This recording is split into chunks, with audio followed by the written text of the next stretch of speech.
Hey, morning to you, my lovely fans all over the world. Still remember Olawo International. Ọmọ Yẹmi, iṣẹ́ yìí ni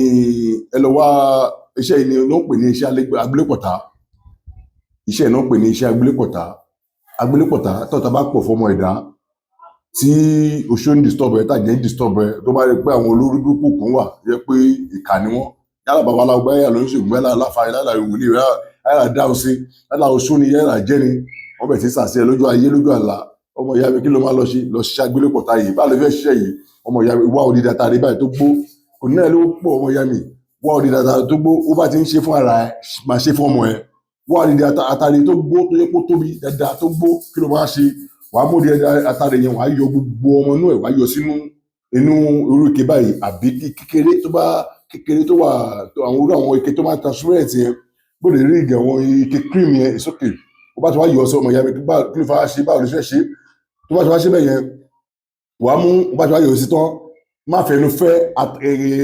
kíní ìdọ̀tí inú àtàrí kúrò mẹ́ ọ má ṣe bẹ́ẹ̀ ọmọ ìyá mi tó bá ti wá kó ti tán wàá wá mú adárẹ́pọ́n má jẹ́ kẹ́yọ̀ kan sọnù wàá mú adárẹ́pọ́n ẹyọ kan tó yẹ kó gbó dáadáa ọmọ ìyá mi bá ti gbó dáadáa wàá mú ẹ̀jẹ̀ wàá dà sí orí kíní àá mú dáadáa bá ti mú dáadáa wàá ti dà sí wàá jẹ́ kó wọ wọn òpó dáadáa wàá fi kàn wàá fi ṣe gbogbo ẹ̀ wò ní tọwọ́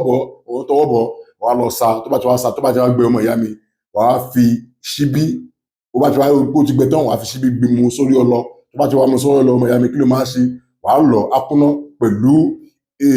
igi ńlá èpo igi ńlá wàá gé kékeré wàá gé pẹ̀lú ẹ̀ síìdì ẹ̀kan ló máa lọ ẹnìkan síìdì kan fún èèyàn kan igi ńlá kékeré kan náà fún èèyàn kan ni wàá lọ igi ńlá yẹn àti àtàrẹ tó sáyẹn pẹ̀lú kéde wàá lọ papọ̀ bá ti lọ papọ̀ wàá fi síngbẹ́rẹ́ kan síwájú orí bó bá ti ń ṣí fara ẹ̀ ṣí fọ́mọ ẹ̀ bá mi share fídíò yìí bó bá ṣe share fídíò ní iṣẹ́ tí mo kọ́ yìí á jẹ́ fún ẹ ìjẹ́ lọ́lọ́mọ ayé kò ní jíjọ ọ̀rọ̀ bá mi share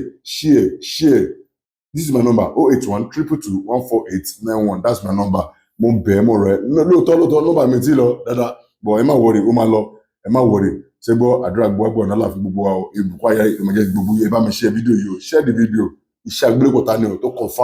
confam ẹni bá sàṣẹ àfọlá ẹ̀ kó mo sọ bẹ́ẹ̀ àrígbẹ̀ lágbára ìrìnà lágbára tó ní láyé so ẹ ṣé o ní mo yá mi thank you very much share the video God bless you ire o.